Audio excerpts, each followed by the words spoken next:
Welcome to Basic Business AI, a podcast dedicated to simple AI strategies for businesses who don't want to get an advanced tech degree or hire some marketing bro. I'm your host, William Downs. We bring regular business owners like you and me to discuss practical strategies, ideas, and perspectives about AI without getting too far into the weeds of the tech.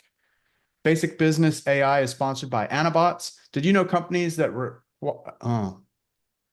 Basic Business AI is sponsored by Anabots. Did you know companies that respond to customer inquiries in less than 1 minute have a 400% higher chance of closing the deal? Our AI-powered assistants have an average response time of just 5 to 7 seconds, meaning you can close more sales without more leads. No tech skills required, and you can get started in less than 5 minutes. Go to anabots.ai. So today's guest is Dionne Mejer. She is a 25 plus year sales veteran and executive. Dionne leverages her superpower of recovering perfectionist and people pleaser to teach leaders and sales professionals how to have sales with soul. She's helped organizations create and deploy sales ready programs that shape teams to be agile, confident, and prepared. She's the author of The Stepped Approach and a sought after speaker. Dionne, how are you doing today? Good morning. I am fantastic, Will. How are you? I'm doing good, doing good. Got a little bit of a gnat problem. So if you see me do this, I'm not waving Oh, you hello or anything. It's a gnat coming by. I don't know what happened. I yes, bought the world is crazy these days. I bought a little bug zapper. I don't know if it'll do it, but I was like, I gotta get rid of you little buggers. Anyway, so hey, sorry, that I set myself on a little side trail with that. I'm super ADHD, by the way. Most of us What? have something that is undiagnosed. Well, hey, so from your perspective, Dion, how is AI reshaping the future of your industry? Yeah, it's a great question, and everybody is talking about AI these days. And I always, when I talk with clients and I talk with folks, just in general, right, is let's get some perspective. AI isn't new. And I think so many times something new comes onto the scene and we're like, oh my gosh, it's new, but it's not. So I think sometimes is we have to think past the very first emotion we feel when something is new. So that's my cautionary tale for all of us these days, right? Hmm. But what I see in working with clients is it's reshaping the industry because people are finally using it and figuring out how to use it well. And the gap between people using it well and using it to continue to automate their really crappy email sequences is widening. Hmm. So that's the biggest way that I think it's shaping the industry. And if people are interested, Gartner just came out with a report.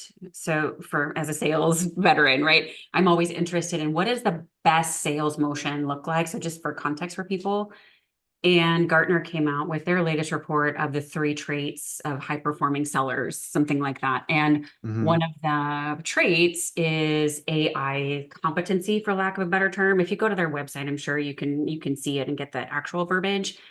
But it's really it's AI prompting. So how well does your seller actually use AI to enhance an already great sales process and motion and conversation?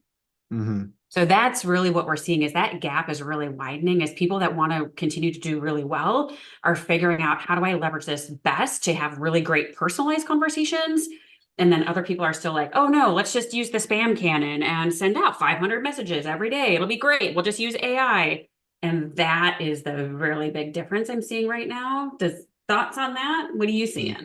Yeah, no, I agree with that. I think there's also there's like there's been in my experience there's two camps of people with AI, and it's I'm sure there's more, but there's the, oh my gosh, look at this new toy, I have to use this, I Yeah, can already see how I can use it.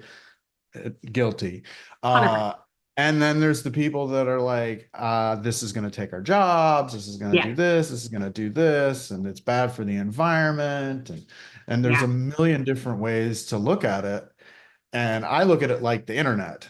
The Mhm. internet brought us some terrible things, absolutely 100%. horrible things. Yeah. But I don't want to say like we shouldn't have the internet. I think the internet Yeah. has done a lot of good for the world. It has connected people. There's a lot of things for that. And I think that's kind of where we're going to eventually, once the newness dies, where like, because generative AI is relatively new with the text Yes. bots and stuff like that. That's 100%. the, Yep. that's the part that everybody's like, wait, what? Yes. And and I Yes. think, there is some fear of that. And I think, in some ways it's good. It sometimes is good, even with like when the internet, I was around when the internet became a thing in business, and I Yeah. was like, Yeah. hey, we have to use this. This isn't like, it Not an started option. out maybe meh, and then it Yeah. became like pretty good to where now it's like, I used to call myself a computer guy, and now it's sorry, a gnat just flew by. I call myself a computer guy. People ask what I do, and I'm just like, and it's like the truth is like everyone's sitting at a computer now or a phone or a tablet, and so like that means nothing now. It's just Yeah. it's fully been brought in to where we use it and we benefit from it, Yeah. and we find the areas where we need to have a one-on-one conversation. Zoom helped a lot with that to where we didn't have to drive there and we could still have a one-on-one. It's not email or text or whatever. But even then, there's certain things where it's like, no, I need in person for this thing. Yes. So, yeah. Yeah. Yeah. I agree with that, right? It's everything that's old is new again, and everything that's new becomes old. And Mm, I think if you're going to do something, try to do it right. But there's also Moore's law, right? That talks about the early adopters to the late majority. And I think there's something to be said for that. And every executive I talk to right now is, yeah, we want to do something with AI. We just don't know how to harness it yet. And hmm I get it because it can be helpful. So I think if people are in that camp, the Gartner report is really helpful. We have some sales enablement programs that we run with folks and with our clients that talk about how do we bring AI and using AI into our playbook for our team. So we're putting guidelines and guardrails and expectations around it because in the absence of structure, we end up with a very large Lord of the Flies environment, if anybody remembers hmm that book from high school. And Yeah. so our teams and ourselves, right, our brains just crave structure. So even if you're not 100% sure where you're going with AI, that's okay. Call it a V1 and say, as of today, for the next 6 months, here's our program guidelines for how we're going to use AI. hmm And in highly regulated industries, you can't. So and that's a really broad statement. Those of you that are in highly regulated industries, you know more about what I'm saying. And so I think just make sure you've got guidelines and guardrails around it, set really clear expectations, and test and measure. It's very hmm simple. But I think right now, again, what I'm seeing is a massive disruption, but the chasm between good and great is growing. If you don't want to be left behind, put some guidelines and guardrails in place. hmm Uh, is that something that you do with your clients? Maybe you could talk a little bit about your clientele and what you do, your process, and maybe start with how that guidelines process would Yeah, work. yeah, absolutely. So my background, I've been in sales and tech for 25 years, and I've always had a heart for coaching. And so that's what I do is at Revenue by Design. We are coaches and consultants. We offer both to our clients. And I also speak and run workshops exactly on this. So as a speaker, one of the highly sought after talks right now is Confessions of a Recovering Perfectionist. And it's Oh, I exactly what love we that. talk about. Yeah, because we all struggle with something. And so that's what I offer, what Revenue by Design offers is coaching and consulting services to really help people set the right foundation at a very fundamental level for themselves as a leader and their team. And so we Uh, do that through I speak. I've got a couple SKOs coming up next year that I'll be speaking at and running workshops. I'll be at the Revenue Enablement Society conference this year, just next week, leading a workshop on managing versus leading. So we've got a couple different talks that I give, workshops that we run, and then we also run virtual masterminds for people as well. So we've got a little bit of little bit of something for everyone at the end of the day, as long as they're interested in some coaching. Mm-hmm. Yeah. So let me ask you this to keep it kind of in the AI space. Yeah. How would you say you're currently using AI to help you with your speaking? Yeah, that's a good question. And I steer clear of um using it to write a speech, write and write a talk at the end of the day. Mm-hmm. Because I don't think that's appropriate, right? People are like, oh, you can use AI to write a book in 14 days. And I think I don't know. I just, that doesn't feel genuine to me. Maybe I don't know enough about it. So what I do use AI for is more contextual setting. So I'm going to go and give a talk at an HR conference. What do HR people care about? Can you cite me some sources and things of that nature? So I'm using it more to capture information from reputable sources. But then Mm-hmm. I'm also testing and measuring it at the end of the day, because who knows what you're getting. Mm-hmm. Sometimes I'll use it to help me craft questions, things of that nature. So I'm using it more deliberately and intentionally than just, hey, write an article for me. So that's Mm-hmm. how I'm using it. How are you using it? The same. I mean, I use it a lot for like the intake process. So I'll take Yeah. like a call and put it in there. Or I'll even like record a voice note, and I'll basically throw the transcript of the voice note into ChatGPT and say, Yeah. "Hey, turn this into structured notes." Yeah. And it's always gonna, because it doesn't know what's in my head. It only knows Correct. the words I said, and sometimes it misses the words or doesn't understand the context. Yep. It's a great starting point. I think you're right, though. The problem becomes when you just go, oh, I just want to flip a switch and hit go, make podcast.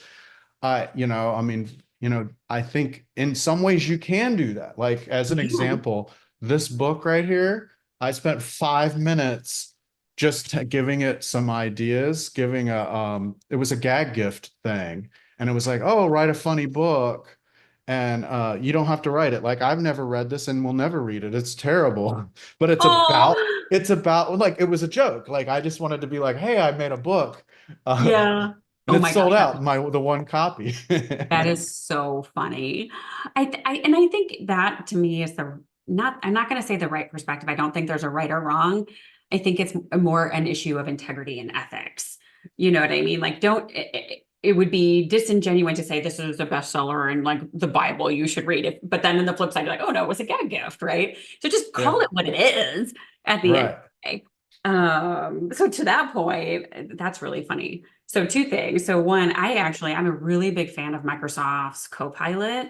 I love that platform. I'm a Microsoft gal. Yeah. I grew up with it, worked for a Microsoft partner, and Oh, okay. really like their Copilot because um, part of in our workshops, we have workbooks for people and worksheets and things of that nature. And I am not that creative. And so I used Microsoft Copilot to take my slides and help turn it into a worksheet. And that was really interesting to have a running start. So I think using AI to kind of give you a running start and something to edit from versus Hmm. create is for, at least for me, kind of where I'm going with it is it's sometimes hard to start from a blank sheet of paper, but if I can give the AI my ideas and shape it appropriately and it's still in my voice, I feel like I'm good with that. Yeah, Oh, yeah. But that reminds me that I was trying to do some writing a while back, and I would have AI write kind of a basic idea based on some stuff, and then I would yep. rewrite it in my own. And I'd heard that that's what I think it was Benjamin Franklin used to take somebody that wrote something's story, and then he would write down all these notes from it, and then he'd throw it all away, and then he'd rewrite it to see if he could make their story better or whatever. Like, he would learn from that. Yeah. And I'm like, that's the way I want to use AI. But yeah, it's Yeah. like it's a spell checker. I don't want to turn it off. I want to use it. Correct. But yeah, if you just literally want to just hit on your phone like the next word in predictive text, you're just going to get nonsense. And it may sound a lot better than that would have. But yeah, like this book is a great example. Like, actually, I go to an improv class and I want to read some passages from it because it's just so like it's just blather. Like, and I didn't really put any time into like trying to make it so and I didn't make it seem like a gag in the sense that I didn't like make it just completely stupid. It's about mental health and AI, like it's just but like it just goes on and on. But Oh my anyway. gosh. That is so funny. I love the word. I love that you use the word blather. Such a great word. Blather needs to make a comeback. It does need to make a comeback, very much so. Well, talk to me about sustainability. You mentioned in your intake that you said how do you reconcile sustainability with the amount of power AI needs to work? Do you have some thoughts Yeah. on that? Well, I think I would love to hear everybody else's thoughts on that because, and I don't know how well that's known by us in the mainstream, right? I had no idea until I read a couple articles on it, and I'm by no means an expert. And so I'm sure somebody really smart somewhere is figuring it out. That's my question is the Oh, okay. power that AI needs is outrageous. Hmm. And so I think the question I have is like, how do you reconcile somebody who loves the environment but is using AI all day long? Because the amount of power is crazy. And maybe I'm not thinking about that the right way. But to that point, there's an article previously, I think it's Amazon or Microsoft. They're actually firing up the 3 Mile Island nuclear reactor in Pennsylvania for power for AI. So we're going nuclear again. And so Uh-huh. it's really interesting to me. And I would love, for folks that are listening, like, how is that working? What does that reconciliation look like?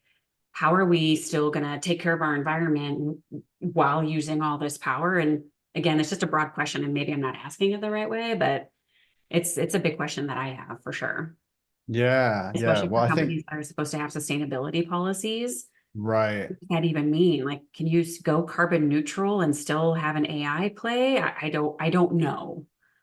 So Right. Yeah. Do you do an offset or what is it? And I know like on the big picture, like you've got people like Sam Altman saying, oh, we're going to figure it out and we're going to let AI help us figure that out. But we need AI to get smart enough to where it can help us out, figure out the solution.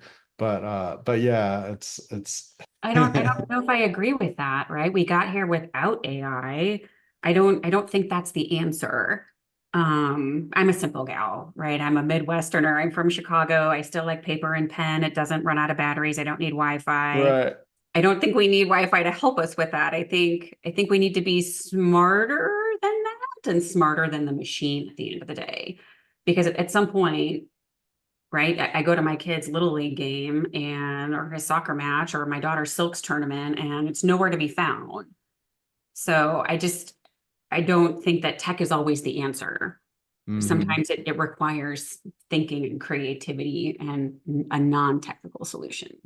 Yeah, I love that. I Yeah. love that. So tell me just a little bit so tell me just a little bit more about revenue by design. Can you give me just a Yeah. little bit more background?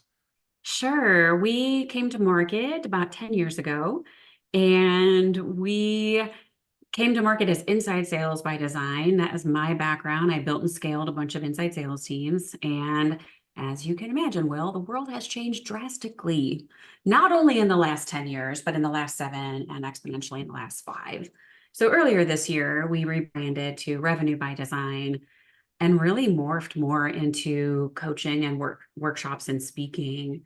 And so that's what we're doing. We're working with the entire revenue go-to-market team that literally didn't exist 5 years ago. So the team that's in place today, sales enablement, rev ops, martech, marketing, product marketing, the team itself literally didn't exist. So we're doing a lot of that work. And my specialty has always been creating those systems and bridging the gap um, between the different teams, who does what where, Hmm. and especially bridging the gap from our senior leaders at a strategy level have all these really great ideas, and that's their function, down to bridging that gap down to our frontline folks who are like, that's awesome. You just, for an example, issued this edict, our illustrious leaders, that we're going to amplify our voice. There was literally no operationalization underneath that. Hmm. And so your frontline reps are going, I don't know what that means. I still need to just make a sale because I need to feed my family. And so I specialize in working with organizations. I call it the great translation to help with that translation and get that gap crossed at the end of the day. So Hmm. that's what we do. We do that through speaking. I do that through speaking and workshops with organizations and putting programs in place. It's a lot of fun. Nice, nice. I love systems. I benefit quite a bit from systems in place. I like to question them when I'm allowed to and figure out 100%. how to improve it. Yeah. But yeah, it's hard to come into something and just go. It's really hard. And You sometimes set we up to have that fail. yeah. And so we talk a lot about that. So I work with clients and they'll say, my team just isn't doing what they're supposed to be doing. And my very first question is, walk me through your leadership system. Walk me through your team system. And 9 times out of 10, there isn't one. And so that's the work that we do is okay, it's okay, it's not a problem, but it's if you're in charge, you need to be in charge and set the standard and set expectations. And a lot of times we don't do that either. Hmm. So a lot of times I get called the great sales therapist, which is fine too. So I do a lot of That's therapy great. work because it's how do we reconcile these things? How do we orchestrate and harmonize? I need to lead my team, I need to do this, I need to do that. We're pulled in 1,000 directions. So I come in and I work with organizations to bring the noise level down, put systems in place and roll it out. Love that. Yeah. Love that. So Dion, what would be the best way for people to reach out to you? Yeah, I for people who are interested in talking with me further, the best thing to do is definitely connect with me on LinkedIn. And there is a link to my calendar there, but connect with me on LinkedIn. I'm happy to reach back out to you. We can set up some time to talk further and go from there. And we'll just kind of see where the discussion takes us. All right, perfect. Thank you, Dion. Did you have anything else you wanted to add here at the Uh, end? Thank you for having me. I really appreciate it. Love your podcast. I think it's amazingly beneficial for folks. Just have a simple conversation because sometimes it's hard to do. Yeah. Well, thank you very much for being on the program. You bet. Thank Uh, you.